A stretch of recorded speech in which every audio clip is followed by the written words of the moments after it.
ازيكم يا جماعه؟ عاملين ايه؟ النهارده خرجنا خروجه كده وعايزين نفرجكم الصور. Let's have fun. الصوره دي عاملاني طبق بطاطس محمره، وانا خايفه اعطس فبعيده كده وبرش عليه فلفل اسود غالبا. فلفل اسمر فلفل اخضر.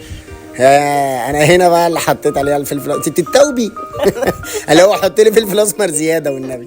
شكلي اصلا غريب جدا. دي الاوضه دي اللي بيقف في ركن بيبان ان هو اكبر من التاني. مش عارف انا اصلا شبيب ليه. انا اول مره شفت الصوره دي اصلا فعلا كنت حاسه برعب.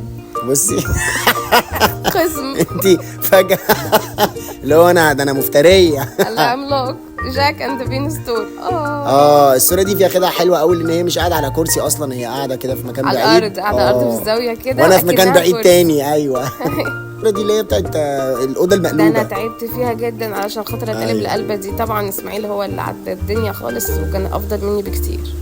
هنا بص، انا هنا واقف على الشباك وكاني ساند على كأنك الارض في السقف المقلوبه فعلا. يعني لو قلبتوا الصوره يا جماعه هتفهموها جدا على فكره. هنا اكنك في السقف اهي. انا هنا بقلدك وحاطين الكراسي في السقف وبتاع على اساس ان انت لازم لو قلبتها تشوف الصوره معدوله، بس هي اصلا كده دي عدلتها بالظبط. المشكله بقى في شعر البنات بقى. بص الشعر مش معوج خالص. أيوة يبان صح. ان هو على الارض بجد. أيوة دي بقى دي صوره اللي هو ايه، مرايه ومرايه وبنشوف نص بعض. ونص. ازاي؟ تخيل عيني على بقك على مناخيرك ايوه على بص رقبتك بقك. ايوه ودقنك. بص بصي قورتك مع شعرك مع قورتي لا الهندي. الدقن اللي موتين دي اللي هي الخدعه الالوانيه دي الكالرز بقى بتاعت الاضاءه. ايوه بتعمل عمق.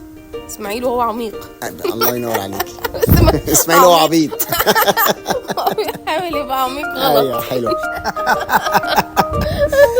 كل ما نخرج كده نجيب لكم شويه صور مجنونه ونفرجكم عليها. يلا استنونا. see you later soon guys. سي ليتر مدينتي.